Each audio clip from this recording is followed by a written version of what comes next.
for the personal pages today, of course, we've given ourselves up to 7 days to ensure that all the principals receive their respective parties, consult to their respective parties. Some of them are going to convene meetings, but they get the approval from the party structures, and then on first, that is Tuesday next week, we will be able now to have the principals appending their signatures on the personal pages. But your party leader, whilst the Windsor meeting was ongoing in Kiambu County, said is the most preferred presidential candidate. Of course, in that setup, I would say he's the most preferred. Every party comes on the table with a candidate they believe that is the most preferred. But he has said categorically that he has been having consultation with the Mount Kenya community and other stakeholders and other communities out of Mount Kenya. And they have categorically stated to him the problems Kenya is ailing from, and have urged him to go for the top seat.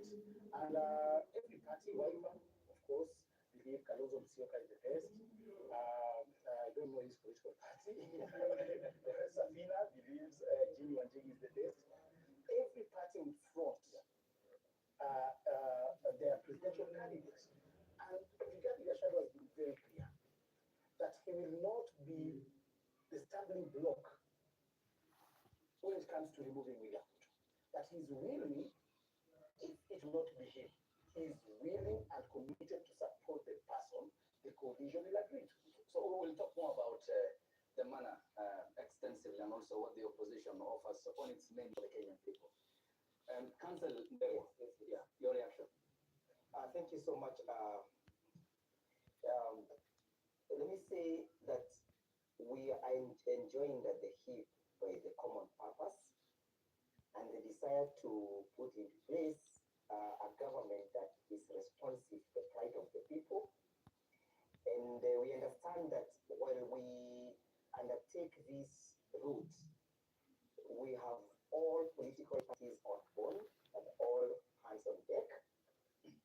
And when a political party is formed, it's formed with the desire to capture power. But we also understand, because of the fragmented and many parties that do exist, it may not be practically possible for all the parties to capture this power. And therefore, we are learning from history that we do not want to repeat the mistake of 1992 and the 1997 mistake.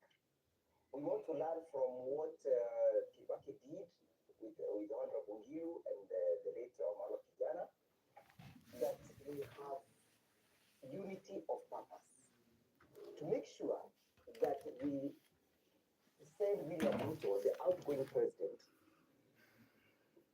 during the first trial. We are not contemplating a rerun. We want to do it first round. And for us to do it, we understand that we must all work together. So this is a unity of a people driven by the desire to restore the country. Number two, on that particular path, our commitment is driven by the fact that these are individuals who are first among equals, but they are not the only one president and they are only one deputy president. I've had this gentleman making serious commitments. But if I am not the one, for example, my party leader, His Excellency Kalonzo Musyoka, has made commitments. I've also had His Excellency Rigathi Gachagua making these commitments. I've had Martha Karua make these commitments, and I've had Eugene Omalo make these commitments. That in the event that I'm not the favored one, I'm going to rally behind the person who fits the bill.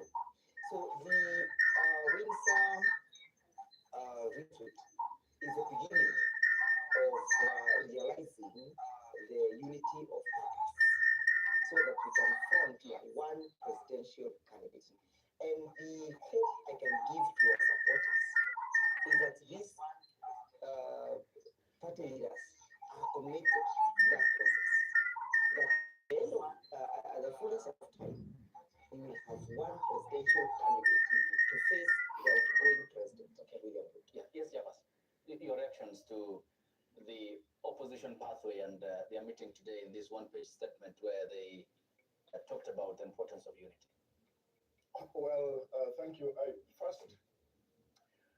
I have not brought myself to appreciate the weight of that statement by the opposition because it is not rooted in anything substantial in fact.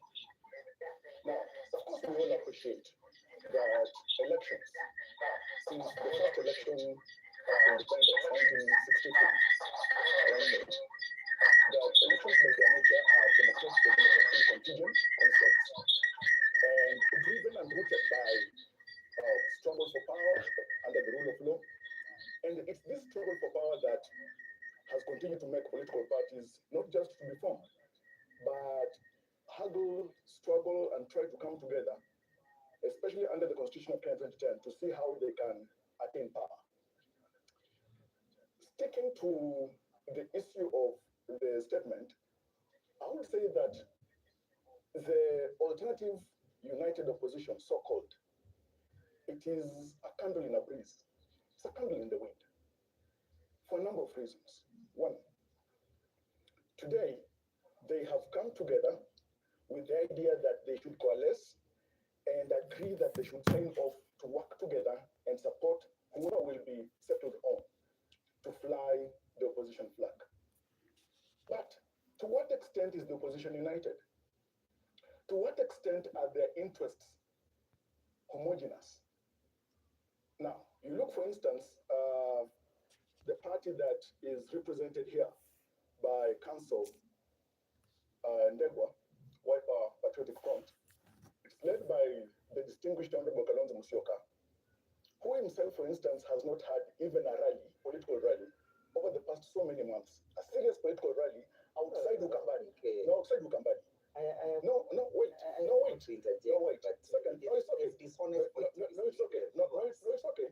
Relax. Let me prosecute my. I'm only saying Second, be honest. Yes, second. Which you present your facts. Second, when you look at a party, for instance, represented by Secretary General of Safina, there's no single rally, for example, that Safina has held on this earth in the past few months. Now, Safina itself now remains an arc floating